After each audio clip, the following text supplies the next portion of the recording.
Cette bûche poire chocolat, elle est waouh. Dis-toi juste que si tu l'as fait une fois, on va t'en redemander et en plus, elle est super simple et sans cuisson.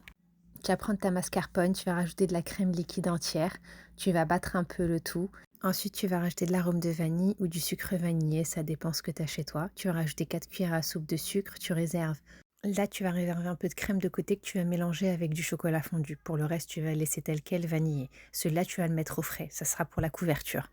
Ensuite, tu vas prendre un papier sulfurisé, tu vas tremper tes boudoirs dans du lait. Sache qu'il faut bien les tremper. Moi, j'ai fait l'erreur de pas trop les tremper, ça s'est un peu cassé, mais c'était pas dramatique.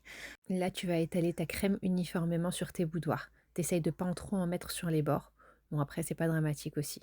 Ensuite, tu vas mettre tes poires au sirop. Moi, j'avais des poires au sirop et je les ai coupées en tout petits morceaux. Là, on va rouler le tout. T'inquiète pas, je t'ai mis la recette en description et si t'as aimé, n'hésite pas à liker et t'abonner, ça fait toujours plaisir. Là, je vais la mettre au frais pendant 4 à 5 heures, voire toute une nuit. Moi, je l'ai laissée toute une nuit. Ensuite, tu ressors ta crème au chocolat que tu avais fait, que tu avais réservé, et tu couvres bien comme il faut ta bûche. Ensuite, tu vas couper les extrémités pour que ça fasse net. Et il restait de la crème, donc j'ai fait la déco avec une poche à douille. Pour la déco, tu peux laisser place à ton imagination. Moi, il me restait quelques poires, je les ai mis sur le côté et j'ai dégusté. C'était vraiment super bon. Bon appétit.